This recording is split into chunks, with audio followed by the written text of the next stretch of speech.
Dios le bendiga, tome asiento. Él es fiel por sobre todas las cosas. Imagínense lo fiel que es, que me va a permitir predicar sin tener voz. Así todo, Él es fiel. El que tiene control de su vida, el que tiene control de cada situación. El que de la mañana, tarde, noche está con nosotros, Él va por delante, Él va por detrás, Él nos rodea, Él nos cuida, Él nos guarda. Conoce tu necesidad, conoce tu situación, conoce tu dolor, conoce tu miseria. Conoce, como decía la pastora en ese momento, cuando haciendo mención en el Salmo 41, el que no te desecha, conoce tu bajeza, conoce tu miseria, conoce tu pecado, y aún así no te deja a un costado, sino que aún todavía extiende el Señor su mano, extiende el Señor su manto y nos toma para Él. Como en la historia del hijo pródigo, una situación muy, tal vez real en situaciones de familia que sucede humanamente, pero que espiritualmente tiene una trascendencia para nosotros. Un hijo que abandonó a su padre, la casa de su padre, por ir a buscar y correr su propio destino. Un hijo que fue detrás de su propia visión, de su propio pensamiento, y que en un momento determinado, por ir detrás de su propia visión y pensamiento, se vio en la calle, en la ruina, en la miseria, en lo más bajo que él pensaba que podría llegar a estar, haciendo cosas que jamás pensó que haría, llegando a estar en comunión con situaciones, con condiciones de vida de las cuales nunca hubiera dicho voy a hacer tal cosa. A esa situación llegó, y aun cuando el momento, estando ahí tan bajo, llegó a pensar que ya ni siquiera tenía derecho a ser hijo de Dios. Empieza a ensayar un mensaje, una palabra para presentarse delante de su padre, y va caminando el día que se decide a volver a la casa del padre. Va caminando llevando ese camino de regreso, que no sé cuántos kilómetros, cuánto era, no sé si eran cuadras, si eran miles de kilómetros, no lo sé, a qué tierra lejana es la que este muchacho se había alejado. Iba ensayando su discurso para presentarse delante del Padre, diciendo: Padre, he pecado contra el cielo, he pecado contra ti, no merezco ser llamado tu hijo, hazme como uno de tus jornaleros. Y dice la Biblia, Lucas capítulo 15, versículo 18, 19, 20, por ahí, dice la Biblia que el padre estaba afuera de la casa, a la vera del camino, mirándolo y esperando a ver en qué momento, por dónde es que su hijo volvía a su casa. El que no te desecha, el que te cuida, el que está en constante preocupación por tu vida, ese es el Dios fiel. Así que usted no tema, no se preocupe, no se deje amilanar, no se deje amedrentar, no se deje perturbar por las situaciones diarias a diario, las que vinieron hasta hoy y las que van a venir todavía. Como dice, hay un versículo en la palabra. Bueno, hago un paréntesis, hay muchos versículos en la palabra que a mí me hablan en forma particular, o que yo llego a decir que son mis versículos favoritos. Un día dije, si voy a hacer la lista de los versículos favoritos que tengo, ya no me alcanza una hoja. Pero entre esos textos hay uno que es muy particular en estas situaciones y en las situaciones que estamos viviendo. Para mí, que es Juan 16:1, que dice: estas cosas les he hablado para que no tengan tropiezo. Hablo rápido porque si no me quedo hasta sin aire, mira. Estas cosas he hablado para que no tengan tropiezo. Entonces, basado en ese mismo contexto que yo le digo, si usted se siente tal vez perturbado, preocupado porque ve que la cosa está difícil, quédese tranquilo, la cosa va a estar peor todavía. Entonces, teniendo usted esta advertencia, no amenaza, teniendo usted esta dirección, no maldición, de cómo viene la cosa, cómo va a venir en los próximos tiempos, sabiendo cómo va a venir la cosa en los últimos tiempos, usted tiene que decidir a quién le cree, debajo de qué mano se pone, debajo de qué manto se coloca, a quién va a seguir, qué pasos, qué palabras, qué dirección va a tomar, con qué se va a identificar, con qué actitudes va a comulgar. Usted está en la oportunidad, en la posición de decidir. Si decide creerle a los políticos, que ya sabe lo que son, o si decide creerle de verdad. Creerle de verdad al Señor. Creerle de verdad al Señor no quiere decir yo creo en Dios.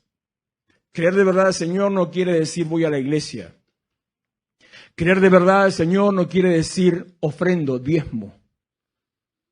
Mire, creerle de verdad al Señor ni siquiera quiere decir yo vivo una vida en santidad. Todas esas cosas son buenas y algunas son consecuencias unas de otras y todas son favorables y edifican nuestra vida, nuestra relación con Dios. Pero eso no significa, eso no encierra el concepto de creerle al Señor.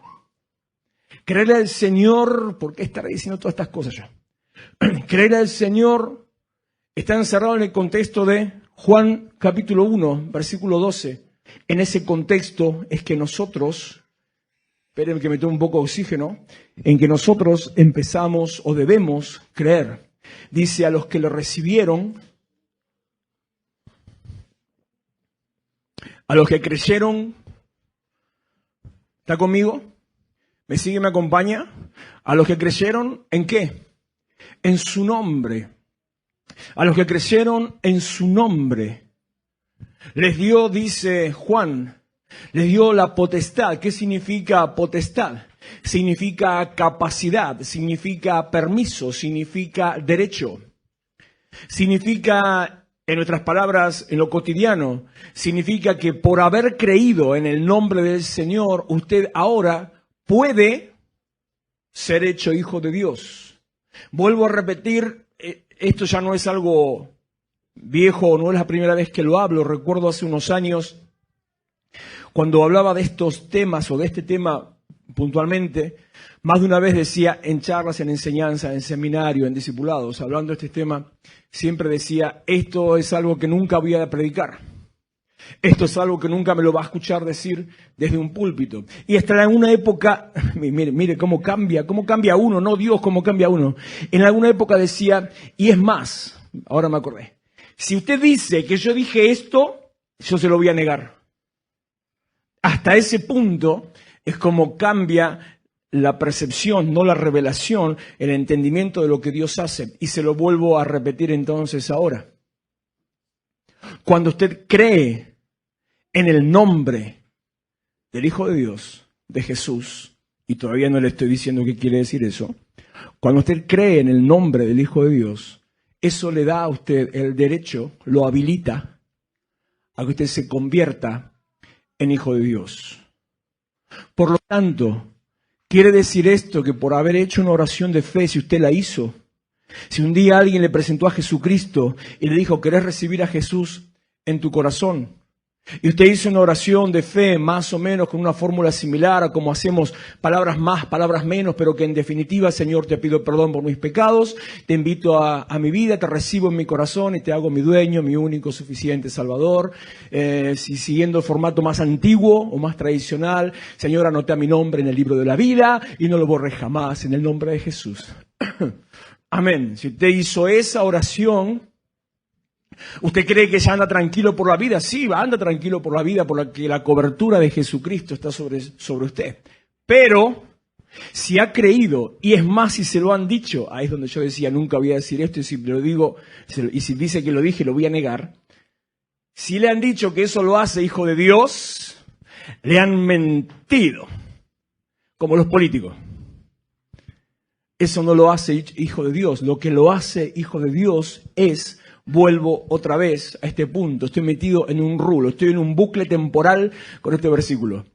Lo que lo hace a usted hijo de Dios es su actitud, su decisión, su determinación, amparada en su capacidad, su potestad, la habilitación que Dios le da de poder decidir ser hecho. Cuando usted previamente a eso tomó la decisión, la determinación, la actitud y por la fe de creer en el nombre del Hijo de Dios. Mire qué complicado. Dice que el Evangelio es fácil, Era más complicada la cosa. No que sea complicada ni que Dios la haga complicada, sino que vienen tiempos difíciles en los cuales usted tiene que tomar decisiones. Vienen tiempos bravos, tiempos de sacudidas, donde el piso se le va a mover, donde usted tiene que tomar decisiones. Vienen momentos complicados, vienen momentos, no le estoy diciendo momentos onda apocalípticos que ya lo van a poner un revólver en la cabeza y decirle niega a Cristo. No, para eso falta todavía y Dios no permita que ninguno de nosotros lleguemos a vivir esa experiencia, que falten 100, 200, 500, 2000 años, no me interesa, es otra historia, otro punto. Sería muy lindo hablar de esas cosas, pero hablemos de lo más real, del hoy, de lo que estamos caminando. Vienen tiempos en los cuales usted tiene que decidir quién es. ¿A quién cree? ¿A quién sigue? ¿A quién sirve? ¿Cuál es su actitud? ¿Cuál es su conducta? ¿Cómo se muestra? ¿Cómo se manifiesta? Que usted decida qué es lo que los demás ven en su vida. Vienen tiempos difíciles. Tiempos donde en un trabajo, como está tan preocupante la cosa, que te puedes quedar sin trabajo y el temor a quedarte sin trabajo. Tiempos que en el trabajo te obliguen, por ejemplo, a tener que mentir. O a tener que defraudar o estafar. ¿Qué vas a hacer? ¿Qué decisión vas a tomar? Bueno, me amparo en la obediencia de vida. No. Tiempos en los cuales vas a tener que decidir qué convicción de vida tener, qué decisión aplicar sobre tu vida y tu familia. Incluso, entro y salgo en este tema, incluso, cómo va a votar. Por primera vez en la vida nuestra, en nuestra realidad, en nuestro país, por primera vez en la vida que tiene que tener un especial cuidado y atención en el mes de octubre cuando emita su voto. Y no le hablo de partido político, le hablo de principios, le hablo de convicciones, no le hablo de candidatos. Vote al que se le dé la gana, me da lo mismo, le hablo de convicciones. Dentro del que se le dé la gana, usted tiene que interiorizarse y saber qué es lo que piensa cada uno. Y más que preocuparse por los ejecutivos, o sea, por presidente y gobernador, más que eso, que en definitiva, en lo que yo le estoy diciendo es igual, no importa. Por eso digo, vote al que se le dé la gana. Más allá de eso, ¿a qué diputados, a qué senadores, a qué concejales usted le va a dar su confianza? Y dicho, explicándoselo como lo que significa realmente, ¿a quién usted le va a dar el derecho para que hable en su nombre? Piense como si tuviera que elegir a quién le dejaría su casa para que se la cuiden. ¿A quién le dejaría un perro? ¿A quién le dejaría una planta? ¿A quién le dejaría un hijo a su cuidado? Para que actúe igual que usted. Bueno, eso tiene que hacer con su voto. Porque la persona que usted permita que llegue a estar en ese lugar, después va a votar a favor de una ley que usted quiere decir que usted la acompaña. Entonces, si usted votó a un diputado, a un senador que apruebe el aborto, usted está aprobando la aplicación del aborto. No es simplemente elegir a un partido. Estamos hablando de principios de vida. Sea sabio, pregúntele a Dios. Tiempos difíciles, tiempos de decisiones, tiempos que nos hacen sacudir, nos hacen trastabillar. Uno no sabe dónde está parado, uno no sabe a dónde está seguro. No sabe en quién confiar o en qué confiar. Tiempos de decisiones. Tiempo de despertarse y tomar una decisión con convicción por seguir al Señor o no. Porque en base a las convicciones y a las decisiones que usted tome es como le va a ir en su vida.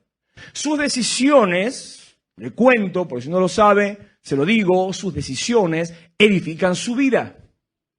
Sus decisiones edifican su destino. Sus decisiones edifican el camino por el cual usted anda y hacia el lugar hacia el cual usted camina. Sus decisiones. Ahora, de golpe, me encuentro con algo. Esto entonces, quiere decir que sus decisiones, sus convicciones, sus principios y su camino los llevaron al lugar donde está hoy. Si no está conforme en el lugar donde está, no le eche la culpa a otro, no le eche la culpa a Macri Gato, ni al pastor, por favor, déjeme alguna libre. Ni siquiera al diablo, pobrecito, que tiene tanto laburo. No le eche la culpa. Tus decisiones te llevaron al lugar donde estás hoy. Así como tu pasado no condiciona hacia tu futuro, tu pasado es el que edificó tu presente. Si querés cambiar tu futuro, entonces empezá a cambiar tu presente. Si no estás conforme con donde estás hoy, empezá a tomar decisiones distintas que te saquen del lugar donde estás. Y la primera decisión que tomes no te va a llevar al lugar al que quieres ir, pero la primera decisión que tomes te va a sacar del lugar donde estás. Empiece a tomar decisiones conscientes, coherentes, con principios y con valores. Es tiempo de decidir. Es tiempo de afirmarse en el Señor. ¿Qué significa en definitiva después de todo? Creer en el nombre del Señor, porque para eso puse ese versículo. Significa creer en el nombre, esto creo que lo dije hace una semana, sino me parece que el sábado pasado o el domingo. Hablamos sobre esto. Creer en el nombre de Jesús significa que usted cree que Jesús tiene la capacidad de hacer las cosas que Él dijo que iba a hacer y que Jesús tiene la capacidad de cumplir la misión que Dios Padre le encomendó. ¿A qué vino el Señor? ¿Cuál es el propósito con el cual Jesús nació? ¿Cuál es el significado y el propósito de la iglesia, de la existencia de la iglesia? ¿Qué es lo que significa llamarse como se llama el Señor? Creer en el nombre del Señor significa que usted cree en que es el que tiene la capacidad y las condiciones de cumplir, de hacer aquello que vino a hacer. No es creer Dios existe. Creer en el nombre del Señor es hacerse carne en su vida, que Jesús significa Salvador, significa sanador, incluido dentro del significado de Salvador. Jesús significa que Él es el que tiene la capacidad para traerle a usted salvación, y dentro de la salvación incluye sanidad, incluye dentro de la salvación, no es lo primero, incluido en el paquete, incluye bendición, incluye prosperidad. Que este Jesús, que significa todo eso, no solamente es salvador, sanador y prosperador, sino que es el que tiene la capacidad de cumplir la tarea que se le encomendó y por lo tanto es aquel que puede hacer lo que vino a hacer. ¿Qué vino a hacer? ¿Sabe usted qué vino a hacer Jesús? Uy, tengo un versículo en la cabeza que no sé dónde está. Lo primero que vino a hacer Jesús es eso que está escrito allá. Pero cachito, ¿eh? Pero un segundo. Ah, viste, me faltaba me faltaba uno. Digo, ese no es, y me faltaba, era por un versículo de diferencia. Primera de Juan 3:8, porque ese quería decir primero y después quería decir aquel. Primera de Juan 3:8, sigo sin aire. Para esto apareció el Hijo del Hombre es Jesús. Para esto apareció. ¿Para qué apareció? Para deshacer las obras del diablo. ¡Ay, el diablo me hizo! Hola. Jesús vino para deshacer las obras del diablo. El diablo me mintió, diablo inmundo, cochino, indigno, maligno. Hola, vino a deshacer las obras del diablo. Le pregunto, ¿Jesús vino? Me parece que solamente uno cree que Jesús vino. Empezamos de vuelta, Dios le bendiga, bienvenido a la iglesia. Le hago otra pregunta. ¿Jesús nació? Ah, bueno, entonces sea que cree que nació, pero no que vino. Es más complicada la cosa. Bueno. ¿Jesús vivió? Esto parece escuela dominical. ¿Jesús murió?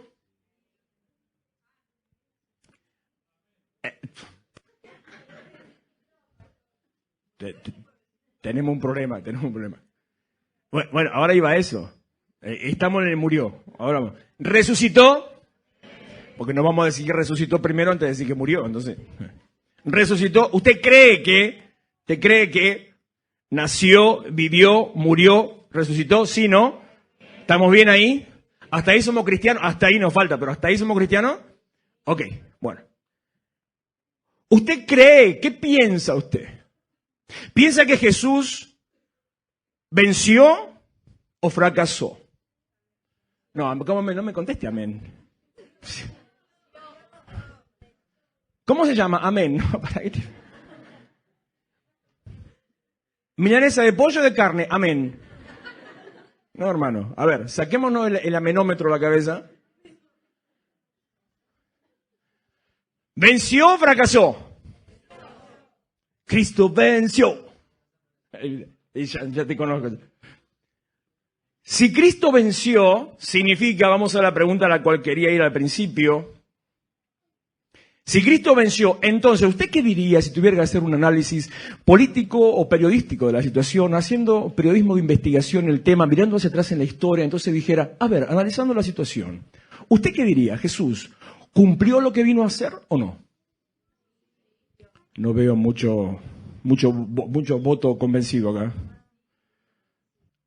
Analizando las evidencias históricas y espirituales, ¿usted puede afirmar, decir que Jesús cumplió lo que vino a hacer? Ok. Abrochado y quédate más atado que matambre. ¿Qué vino a hacer?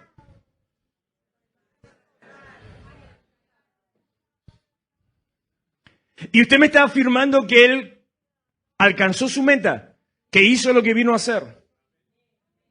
¿Qué vino a hacer?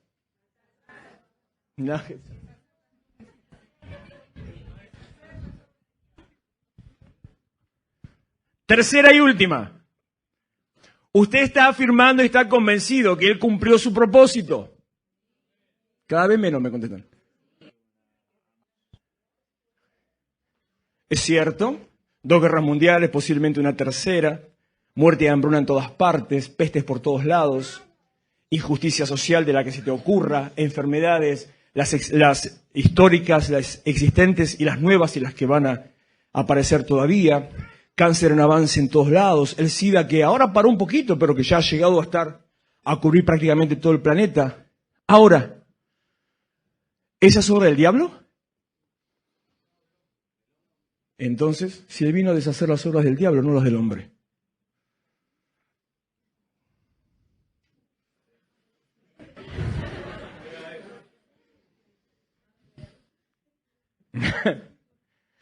Por eso dije antes, no le echen tanto la culpa al diablo, porque pobre diablo.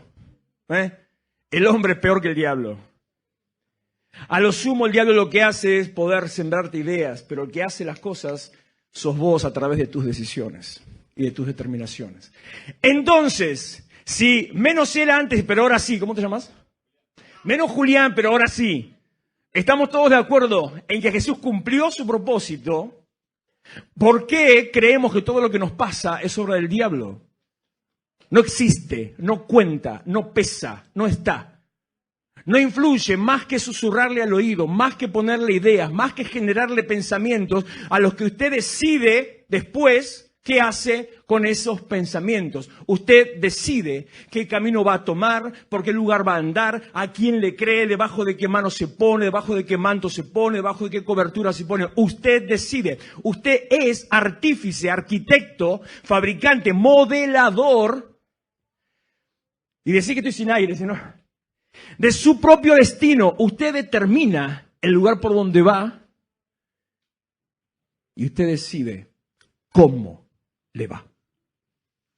Por eso en estos tiempos difíciles tenemos que tomar decisiones firmes.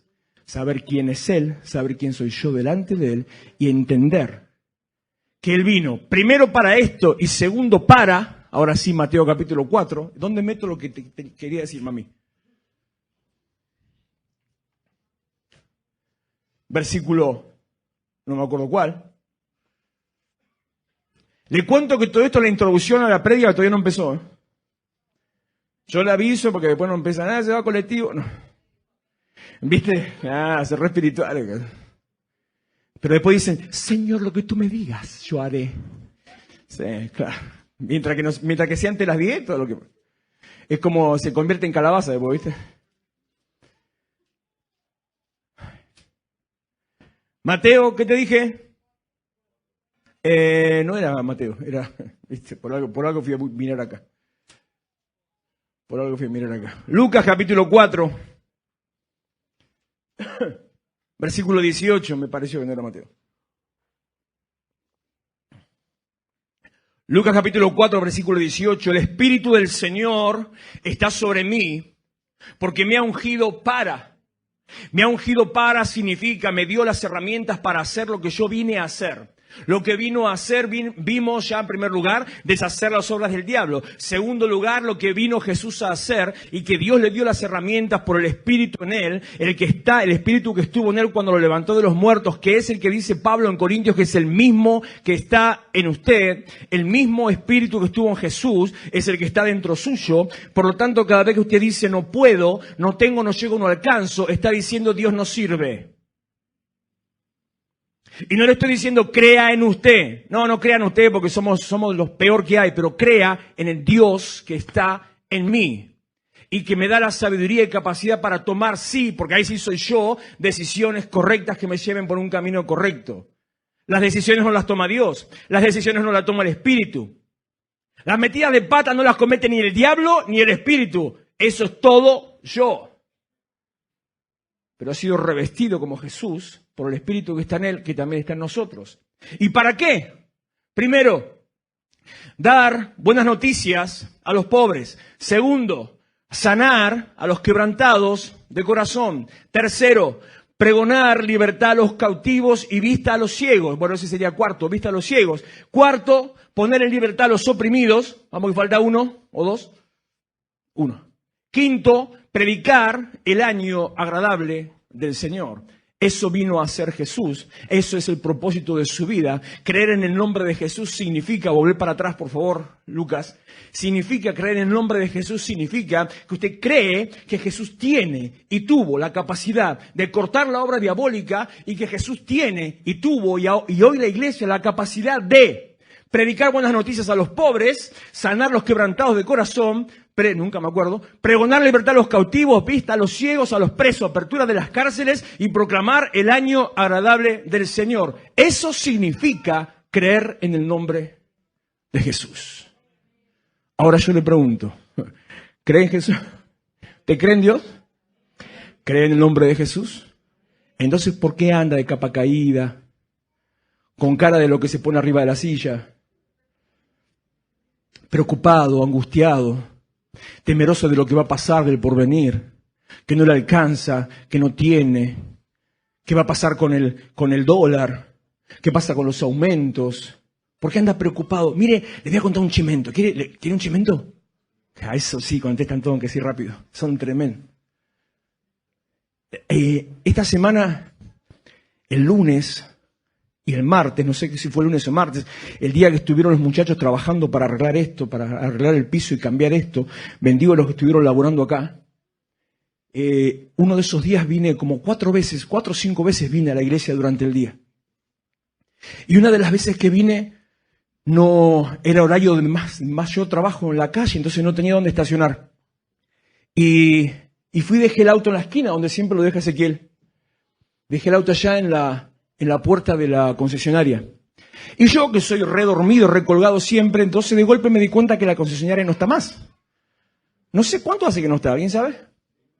2 meses, el tipo recién se dio cuenta Luna que no está. Bueno, entonces cuando dejo el auto ahí, vengo para acá, me encuentro con el mecánico de al lado, ese que dice que no entra a la iglesia porque si entra a la iglesia se le van a ir todos los demonios y no quiere. Así dice. Digo, che, ¿sabés qué pasó con la agencia? Ah, no sabés, me dice. Aumentaron el alquiler. Oh, qué mal. Sí. Y él le pidió a la dueña, así como estamos en crisis, con toda la crisis que hay, le pidió a la dueña si no le bancaba 6 meses. Que le deje a 20 y pico, no sé cuánto era, que le deje a 20 y pico por 6 meses más y el año que viene ya la ajusta. Y la dueña le dijo, si no tiene plata, andate. Corta. Supongo que tendrá algo por hacer, o bueno, no me interesa la vida de la dueña de cosas. Si no tenés plata, andate. Entonces agarró, cerró y se fue. Porque le dijo a él, no puedo bancar, no se mueve esa plata en una agencia de venta de autos como para poder pagar ese alquiler. Agarró el tipo, cerró y se fue. Cuando de golpe caí en la idea de que tenemos más solvencia que una concesionaria, dije, ¡apa! Me parece que Dios existe, dije.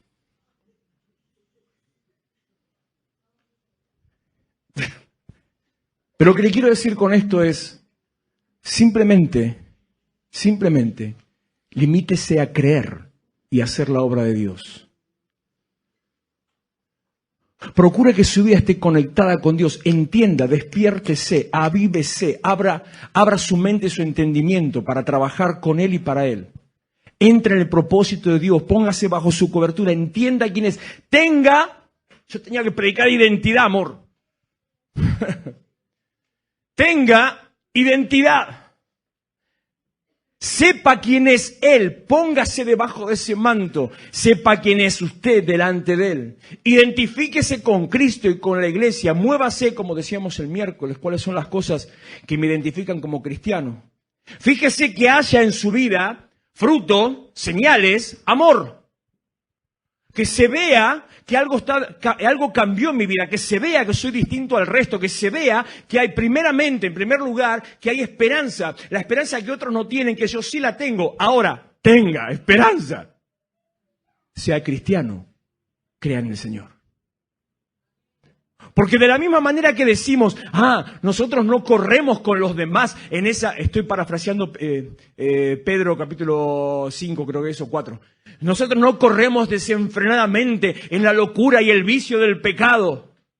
De la misma manera que usted no corre como los demás para cualquier vicio o cualquier pecado, creo, espero, supongo, digo, me parece, de la misma manera que no lo hace, entonces de la misma manera tampoco corra en la misma carrera de angustia, de preocupación, de temor, de desesperanza.